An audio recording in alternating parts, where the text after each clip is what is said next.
আসসালামু আলাইকুম। সবাই তোমরা কেমন আছো? মার্কেটের যাবতীয় কাজ শেষ করে ফুচকা-টুচকা খেয়ে সামনে একটু আগাতেই দেখলাম নতুন একটা আউটলেট ওপেন হয়েছে। ওপেন হয়েছে আমরা যেদিন গিয়েছিলাম তার আগের দিন। এটা হচ্ছে উম ব্র্যান্ড আউটলেট এরকম একটা নাম। নামটা আমার ঠিক মনে নেই।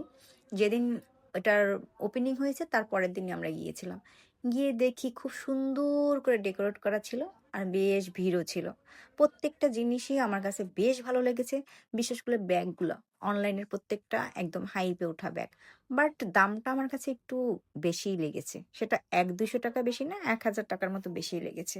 একটা ব্যাগের তো প্রেমে পড়ে গেছে আমার পার্টনার। কি লোক দিয়ে দাঁড়িয়ে আছে ব্যাগের দিকে। যাই হোক ও ওর মতো করে ব্যাগ দেখতেছিল আর আমি একদম ঝাড়টারের একদম ক্লিপ নিয়ে সামনে আগাচ্ছিলাম। দেখতেছিলাম। আগে বরিশালে ২-৩ টা আউটলেট ছিল। আরো নতুন একটা জয়েন হলো। আমাদের জন্য ভালোই হয়েছে। যারা কাস্টমার আছে আমরা দেখে শুনে ভালো জিনিসটাই পারচেজ করতে পারবো। এখানে সবথেকে ভালো বিষয়টা ছিল টেস্টার ছিল প্রত্যেকটা জিনিসের। যেমন ওই লিপস্টিকের টেস্টার ছিল। সোয়াস করে লিপে দেখতে পারবো কোনটা ভালো লাগছে কালার, কোনটা লাগছে না। দেন কিনতে